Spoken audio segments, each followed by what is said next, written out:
Righto, so there's a contest on, Oceania DX contest on, and I'm listening to it on the FT1000 Mark V field, and you don't see a lot of these days. This one's box, books, etc., which is nice, and I actually do have two of these, so you know the story. Anyway, let's get on to the FT1000 Mark V field. 100 watt version, had Class A down here, so you could do 25 watt sideband in Class A. I wonder if I can just give this guy 5 points. I want a bit of wire. I just need to go up the frequency a little bit and tune first. That inbuilt tuner, well, very fast inbuilt tuner. I wonder if he'll hear us on this bit of wire. VK3 Charlie Mike, only worth about 5 points, but VK3 CM. VK3 Charlie Mike. VK3 Charlie Mike, just on a bit of wire on an old FT1000 Mark V field. But you're 5 and 9, doing well, go ahead.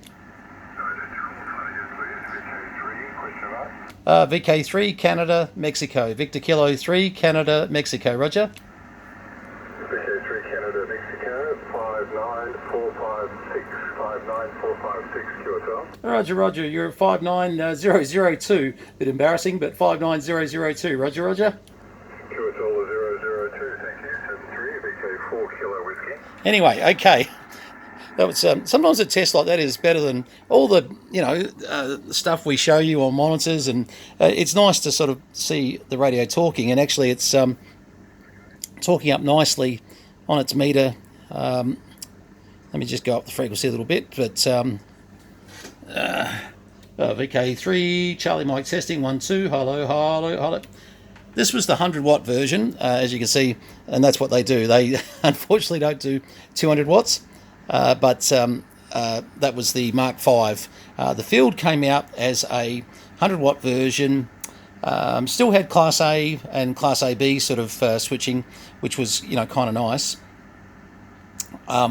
Instead of having the FP29 power supply sat by the side here, the FT1000 Mark V field had its own inbuilt 240 volt supply, but did have another advantage because, of course, if you were portable and you wanted to take this big box, you still could run this off 12 volts off batteries. So, there kind of were reasons why the field was very, very popular. Now, I took a slight break on this video because I thought it just doesn't look right. And I thought, geez, I reckon I've got a speaker out in the barn that matches this thing. And I felt guilty because we did an IC735 one earlier, and I actually had the matching speaker, the ICSP3, sitting out in the shed, and I didn't go out and get it. And I thought, oh, look, I'll go and get this because it does look a little better. And actually the sound quality is, a little different too, which is, I think, better. But you've got quite a bit of filtering on the speakers here. I mean, look, I've got to be honest, I'm not so sure the SSB CW is, so all that great. But certainly the high-lows and the norms, all the sort of stuff here for high-low filtering, that does make a bit of difference, but I'm just trying to actually give you a bit of an illustration. Very hard on hash to hear it overly.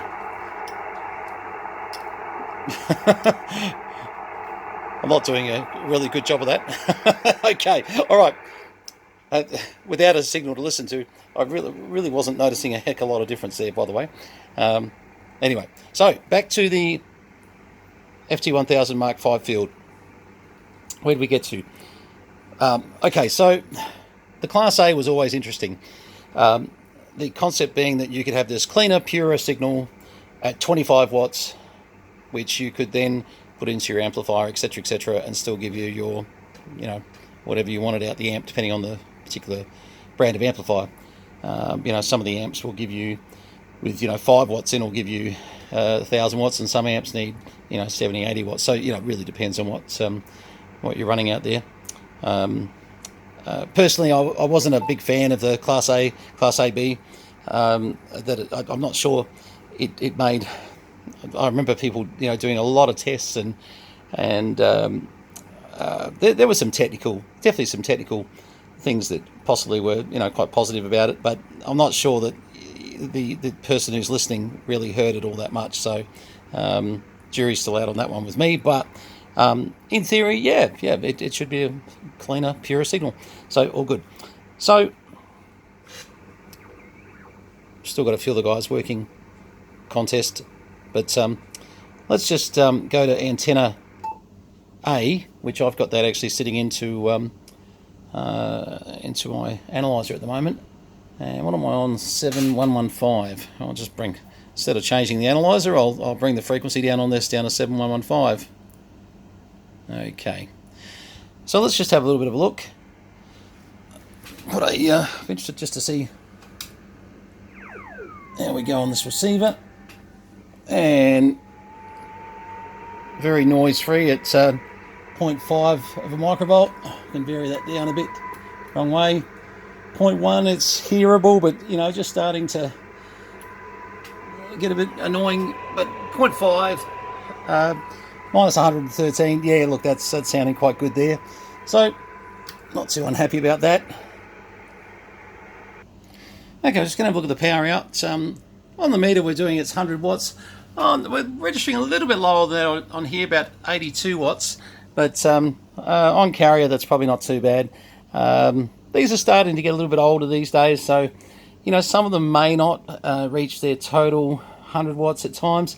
I would say that will differ from band to band, and it's going to vary just a little bit. But certainly PEP seems to be doing its 100 watts, so that's sort of nice. But let's go back over to there, and let's put ourselves back on. Actually, I've turned the squelch on because we were on FM, so we'll turn that squelch back off again. Otherwise, that'll just give us trouble. And we'll go back to antenna there.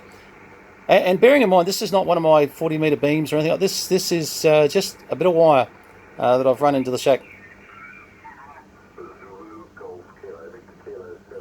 Look at that. Amazing.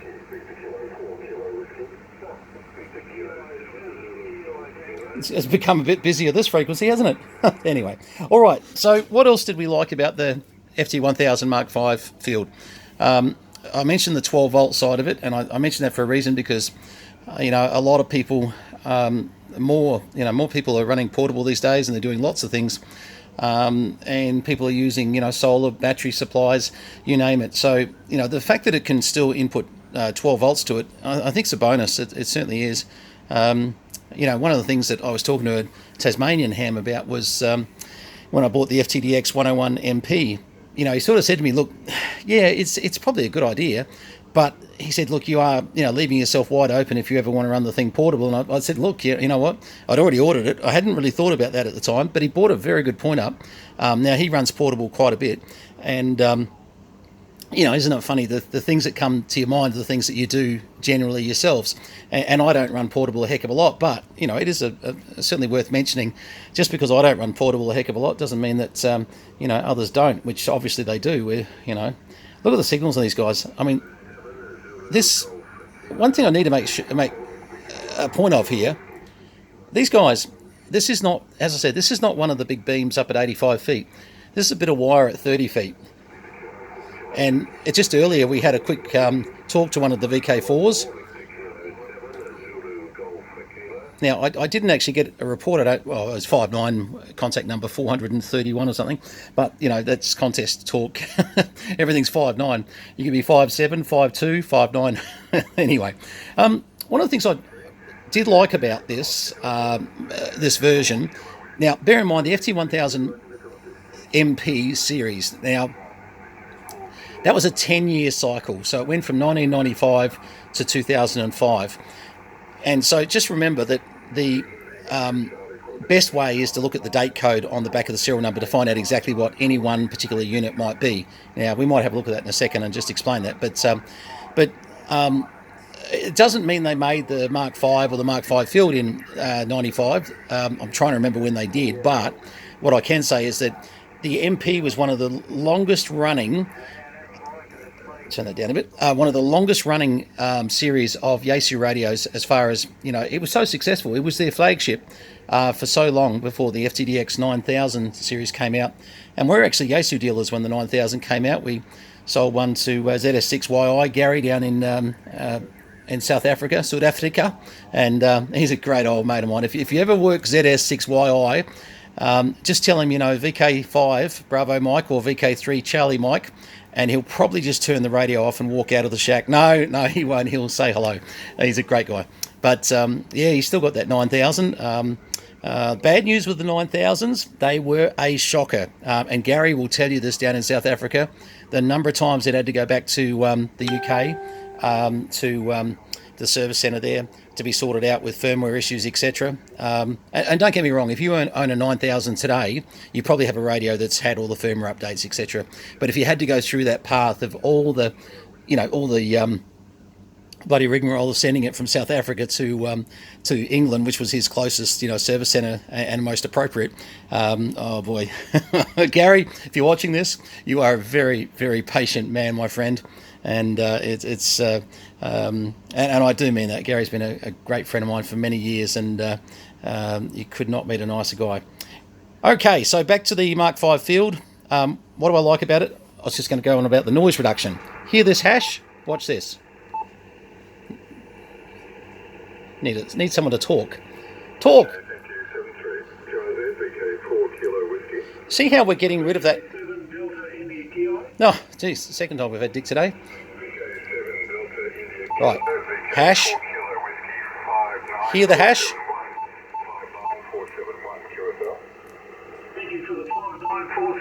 Right. Just tidies it up. Good on you, Dick. VK7DIK, also a very good mate of mine. He won't mind me putting him on this. But as you can see, noisy.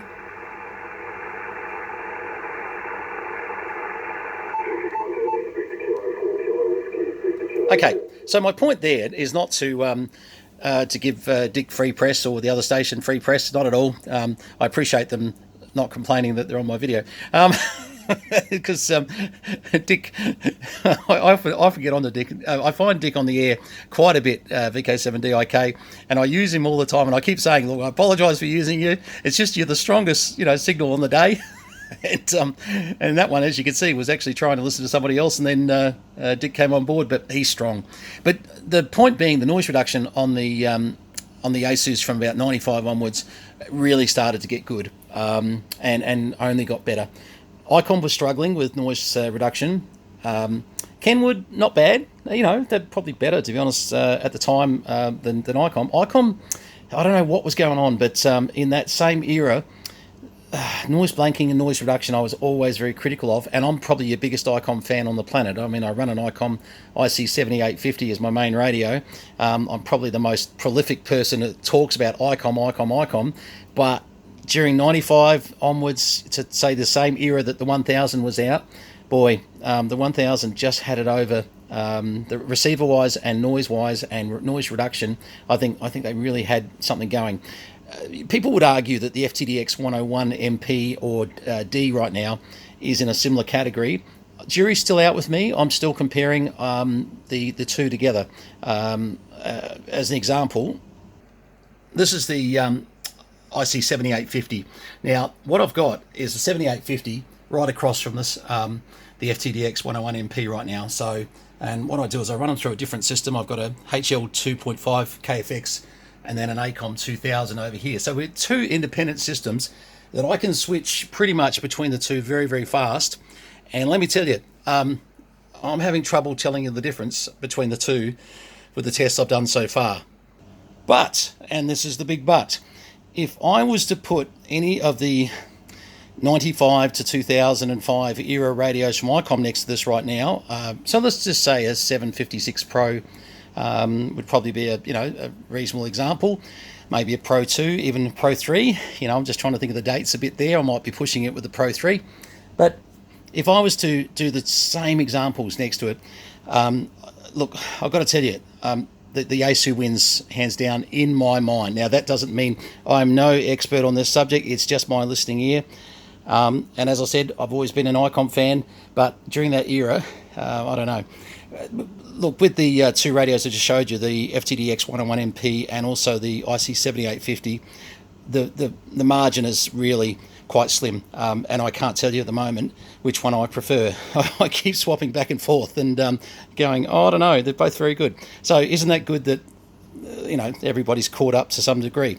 Although, isn't it interesting that one is a very much an SDR radio, being the 101MP and FTDX 101MP, sorry, and obviously the IC7850, very old school in the way that they with superhet, etc. So you have to make your own conclusions sometimes. Sometimes it can be basically your ear that is causing you to either like or dislike something. Now, no promises, but let's just go with no noise reduction for the moment. Okay, I have no idea on my piece of wire at 30 feet whether we can get this chap. The Victor Kilo 3 Charlie Mike. Oops. Victor Kilo 3 Charlie Mike. Victor Kilo 3 Canada, Mexico. Canada, Mexico. You're 59003. 59003. 211. Thank you very much. 73s. What's my number? 59003. Number 003. Roger. Okay, thanks a lot. Good luck. He's probably thinking, good on you, mate. You've made, on one of the most important contests, of the year, you've made your third contact. I should be worth more points because I'm so non-active. Anyway, okay, so once again, piece of wire. Piece of wire, 30 foot up. It's end fed. It's not efficient, to a large extent. And it's certainly not completely resonant. I've had to tune it. Did you notice too, actually? Let me just go down a few kcs. I had to tune. Oh, I should have tuned. No, I'm not far enough away, sorry. Let me just tune that again. Because I was actually, my SWR picked up a bit. 1, 2, 1, 2, 1, 2. Yeah, and it's still having trouble with that random bit of wire. It's a random end-fed wire. When I say random, it probably does 40 and 80, probably it's probably good for. Although 80, no, actually it wouldn't be. No, it wouldn't be. It'd be terrible on 80. It'd be too short. So this would be good for, 40 and above, 40 and bands above. It's not one I use a heck of a lot, but I just thought I'll run it into here so that we've got, not just a 10 metre vertical sitting on all the time, which is... we're about to get a whole lot of other antennas run through to here. All right, so look, this has been more about the making a few contacts on the FT1000 Mark V field than it has been about explaining every last function. And look, sometimes I think, I'd just bore the hell out of you if I was to go through every function. Let's just briefly do that for the next 90 seconds, and that's about it. We do have two receivers, so you're able to run receiver A and receiver B, or receiver B, receiver A. So sub receiver is how they term it, sorry. So you've got your controls here for the sub AF. Your sub squelch is down here. So you virtually can run the two as such. All your filtering is pretty much typical Yaesu standard filtering. You've got obviously a separate VFO for your second receiver, and you can incorporate that. Band switching is very quick, easy, bang, you're just through there, and it does remember, as you can see there. Whoops, wrong one. But, geez, it's starting to get a few of the guys up there. What else is sort of interesting? Obviously, all your RIT, XIT down the bottom there. You can manually go up in 100 kc hits, like so. That's by the way, these have a lot of sub menus that you can go in and change that to do lots of different things. And you can also off here have memories on your sub receiver, like so. And obviously there's only so many memories in there at the moment. 99 I think from memory, but hang on, let's have a look here. Is it 99? 99, yeah. Oh, then it goes into, 99. Yeah, it's all right. Not going mental. And then you could just sort of set that to stay there. You can play around with your bandwidths, etc. Look, there's a lot involved in a FT1000 Mark V field. The things that I've liked pointing out is probably how do I hear better. Sort of, and I do appreciate their noise reduction is something to be considered as very good. The other thing was their contour. If I can just get onto somebody, if that's someone there. The contour is an interesting control. Have a listen to this one. Someone transmits. Need someone transmitting. Oh boy, that's strong. That's off that wire. All right, so we go off.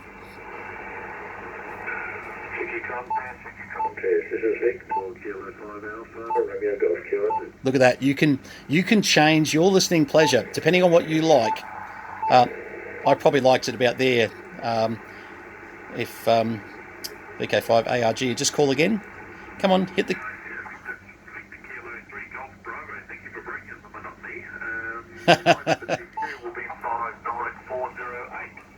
Now I've got my noisemaker set a little bit high because he started to just distort a little bit on the peaks there, and that's because he was so strong.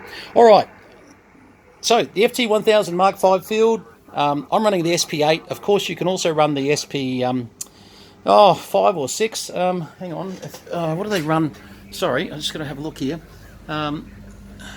SP5 goes with the FT1000, and SP6 is it? Yeah, the SP6 goes with, that's with the 990. Maybe the SP8 is actually the, I might be completely wrong by saying SP5 or 6. The SP8 that I've got sitting next to it, I think may actually be the completely matching speaker. The more I'm looking at this, and you're looking at the same thing I'm looking at, looks pretty matching to me. All right, so that's the rundown and a little bit of the Oceana DX contest. And once again, it's a good sign of what you can do with 100 watts of power and a piece of random length wire.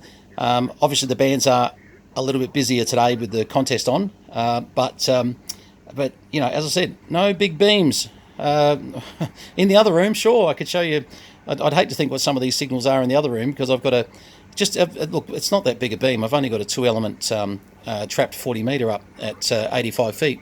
When we get the 4-element opti-beam back up, geez, I've been talking about that for 7 years.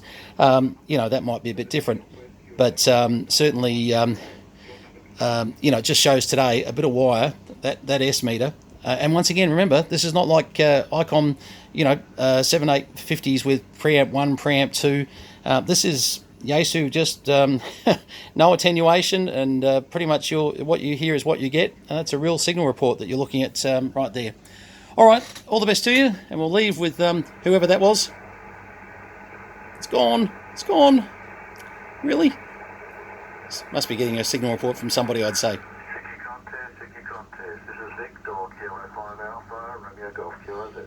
I might send Victor Kilo 5 Alpha Romeo Golf. I worked him a bit earlier. He was contact number 1, by the way. I might send him an email to have a look at this video to say, hey, you're famous. Not really. It is just a Brenton video. All right, guys, 73s from VK3 Charlie Mike, JDW229 when we're on the other one having a play. And please subscribe, and thanks very much for all your comments. And we'll try and keep the ball rolling with a few other looks at various radios as they finally get off the shelves here. Cheers all.